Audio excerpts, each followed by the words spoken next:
اللہ وبرکاتہ. کیا جنات انسان کے دوست ہو سکتے ہیں؟ ہاں، بہت سے دوست ہوتے ہیں، جنات ہو جاتے ہیں دوست.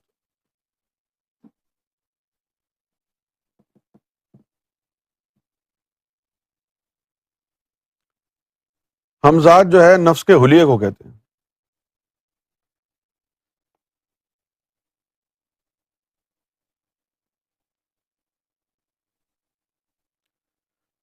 یہ آئی ڈی ہے میرا پریم.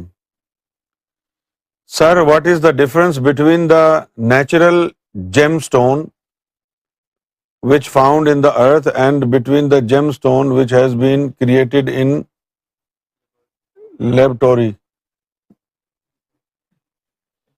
اس کا فرق یہ ہوگا کہ جو natural, now the difference is what you create in a laboratory will be based on chemical equations and a lot of chemicals will be involved. But the only feature which will be missing from synthetic gemstones, from the natural ones, is zikr Allah. Because the natural gemstones are expensive for a reason, and the reason is these special stones commemorate God every single day, in the daytime and night time. تو اب وہ فرق ہے اس کا. آپ ہاتھ سے جو بنائیں گے لیبارٹری میں، اس سے وہ چیز نہیں ہوگی، اس میں ذکر اللہ تو نہیں ہوگا نا.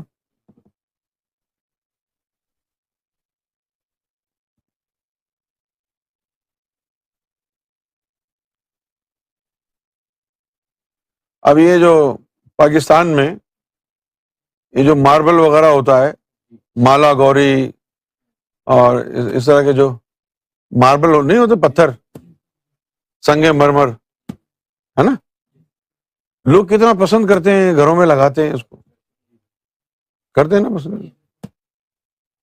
یہ اللہ تعالیٰ نے کافر دل کی نشانی پہ بنایا تھا.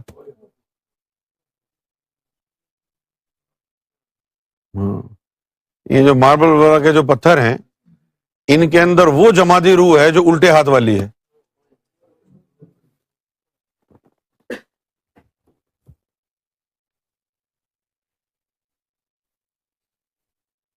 مختلف نقش و نگار بھی بنے ہوتے ہیں.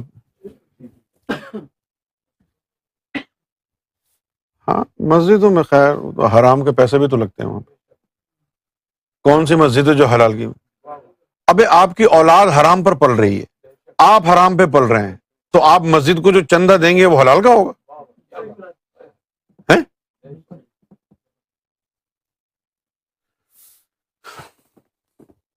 پاکستان میں دیکھا میں نے، جس مسجد میں گیا، چندہ جمع ہو رہا ہے مسجد کی تعمیر، اور 10 سال ہو گئے مسجد میں نماز پڑھتے ہوئے، چندہ ختم نہیں ہوا. روز مسجد تعمیر ہوئی نہیں، مسجد زیر تعمیر ہے، چندہ دو چندہ دو چندہ دو. یہ چندہ لیتے رہتے ہیں، پتہ نہیں پیسہ کہاں چلا جاتا ہے. یہاں انگلینڈ میں بھی یہ ہوتا رہتا. خیر یہ لوگ بنا بھی دیتے ہیں تھوڑا بہت، کیونکہ وہ یہاں پر تو وہ آڈٹ وغیرہ ہوتا ہے اس لیے تھوڑی ڈنڈی مارتے ہیں، تھوڑے بنا دیتے ہیں. پاکستان میں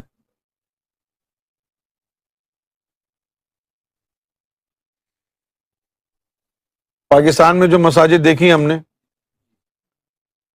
وضو خانہ جو کہ طہارت کی جگہ ہے، سب سے زیادہ بدبودار. یعنی ایک ایسی تھاٹ ڈیویلپ ہو گئی تھی ہمارے ذہن میں پاکستان میں جب تھے کہ یار اگر کوئی باتھ روم وغیرہ جانا ہے تو گھر ہی کر کے چلے جاؤ. وہاں مسجد میں تو اگر باتھ روم جانا پڑا تو بڑی بدبو ہوتی ہے وہاں پہ. اس کے علاوہ پتہ کیا ہوتا، وضو خانے میں جائیں، لوگ پیشاب کر کے شلوار پکڑ کے ہاتھ ڈال کر کے استنجا کر رہے ہیں کھڑے ہو کر کے، ایک ہاتھ سے مسواک ڈالی ہوئی. اتنا ڈسگسٹنگ تھا، ایک قسم خدا کی، جھوٹ نہیں بول رہا میں. ہاں، وہ شلوار کھولی ہوئی ہے، ایک ہاتھ نیچے ڈالا ہوا ہے. اچھا وہ جو ناڑا باندھا ہوا ہے وہ منہ سے پکڑا ہوا ہے، کنجر کے, اور ایک دوسرے ہاتھ سے مسواک, ایک ہاتھ سے استنجا ہو رہا ہے, ناڑا پکڑا ہوا ہے دانتوں میں, دوسرے ہاتھ سے مسواک ہو رہی. یار اتنا گندگی, یہ کیا ذہنی یعنی یہ کیفیت ہے یہ. اور ہاتھ میں پکڑ کے کچھ لوگ تو گھومتے رہتے ہیں, شلوار کھلی ہوئی ہے, ہاتھ سے رگڑتے ہوئے جا رہے ہیں وضو خانے سے باہر ٹہلتے ٹہلتے. آپ لوگوں نے دیکھا ہے یا صرف میں نہیں دیکھا یہ منظر؟ شکر ہے آپ کو بھی یہ سعادت نصیب ہوئی. کیا کہیں گے اس کو؟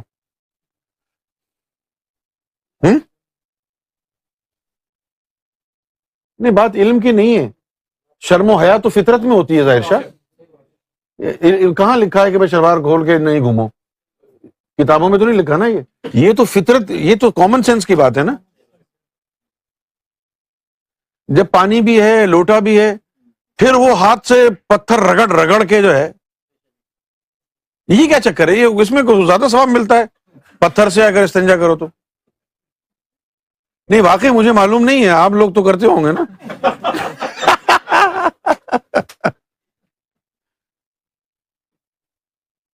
ابھی بھی ایسا ہوتا ہے یا اسی زمانے میں ہوتا تھا یہ؟ ہیں؟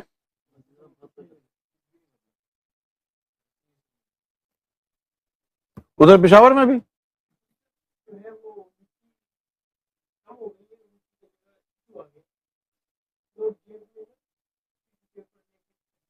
نہیں, وہ شلوار کھول کے ہاتھ میں نیچے.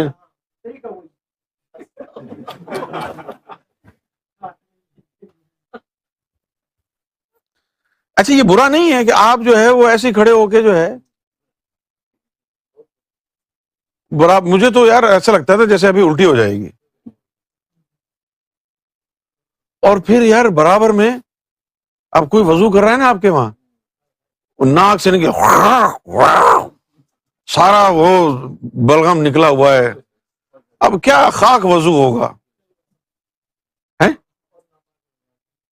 ہاں, وہ ناک بھی جو ہے یعنی انکنٹرولڈ, یعنی اس میں سمت کا تعین ہی نہیں ہے, کبھی ادھر ناک جا رہی ہے کبھی ادھر جا رہی ہے. وہ وضو خانہ نہیں ہے, وہ عذاب تھا میرے لیے. میں سمجھتا تھا میرا نفس تو اس وضو خانے میں ہی پاک ہو جائے گا.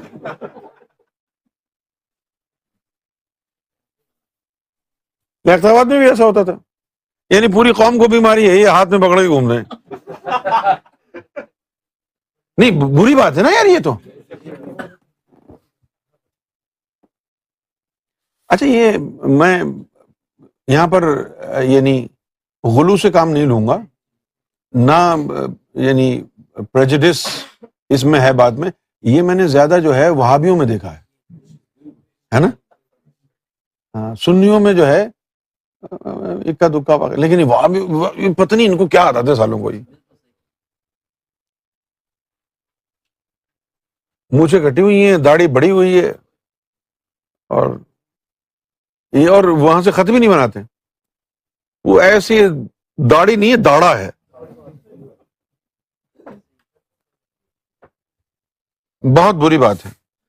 سب سے زیادہ خوشنما, سب سے زیادہ پاک وضو خانے کو ہونا چاہیے, جہاں جا کے آپ کو لگے طہارت محسوس ہو.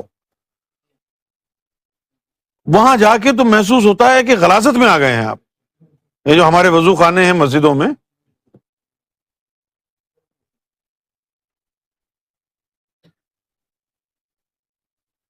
عجیب و غریب جو ہے وہ, مجھے تو بڑی کوفت ہوتی وہاں.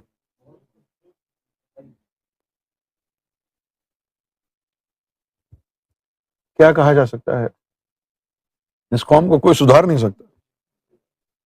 اچھا ادھر کا سناؤ, سعودی عرب کا, وہاں پر بھی اس طرح کے کوئی مناظر دیکھے گئے؟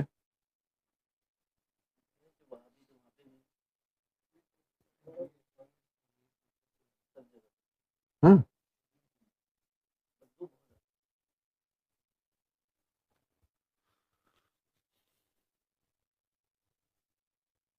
اب یہ گوروں کو گندا کہتے ہیں, ان کے ٹوائلٹ جا کے دیکھیں آپ. ہیں؟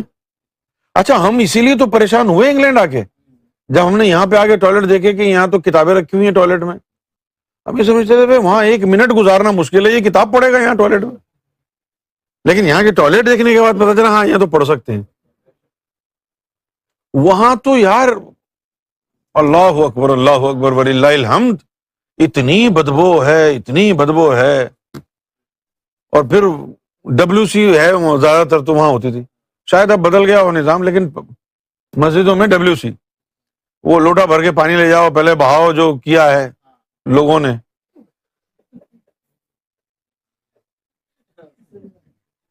کرے کرائے پہ پانی پھیر دیتے.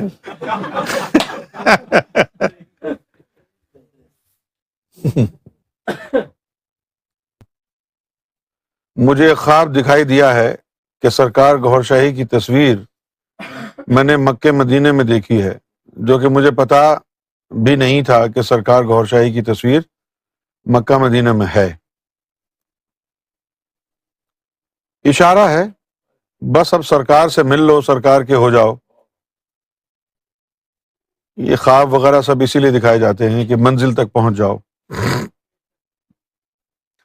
اسد علی شاہ، السلام علیکم، میرا سوال یہ ہے حضرت، نظام الدین نے بادشاہ غیاث سے جنگ میں فتح میں کیا طریقہ اپنایا تھا؟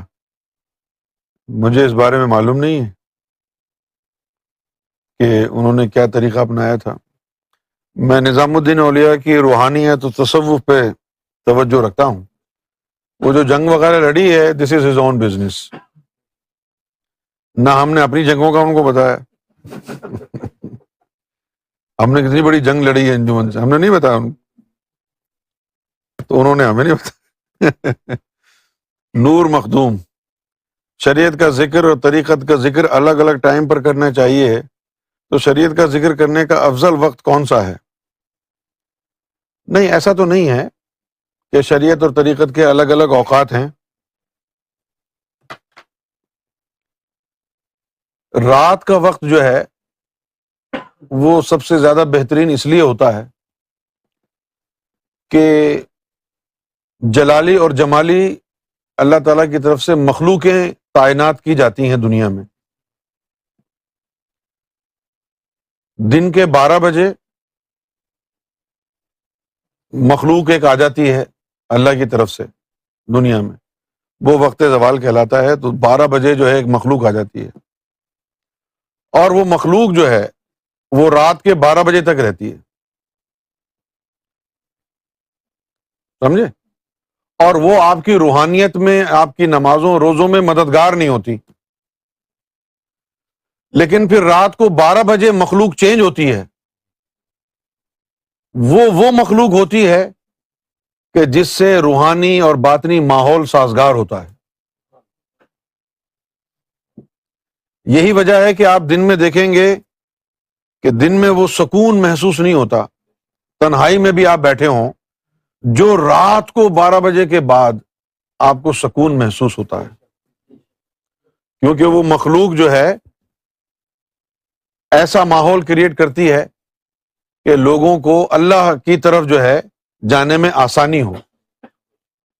اسی لیے یہ ذکر و اذکار جو ہے وہ رات کو زیادہ مؤثر ثابت ہوتے ہیں.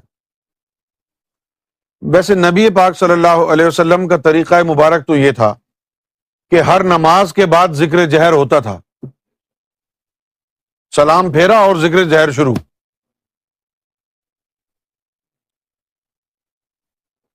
اب ہماری مسجدوں میں وہ روایت ہی نہیں رہی. کہیں کہیں ہوتا بھی تھا، کراچی میں تو 3 دفعہ کرتے تھے، بس لا الہ الا اللہ 3 دفعہ کیا اور ختم. لیکن حضور نے تو 3 دفعہ نہیں کیا، حضور تو آدھا گھنٹہ بیٹھ کے نماز کے بعد ذکر جہر کرتے، آدھا گھنٹہ. تو وہ ذکر جو ہے ضروری ہے. اب دوبارہ مسجدوں میں یہ روایت قائم ہونی چاہیے کہ فرض نماز کے فوراً بعد سلام پھیرتے ہی ذکر جہر شروع ہو جائے، وہ ضروری ہے.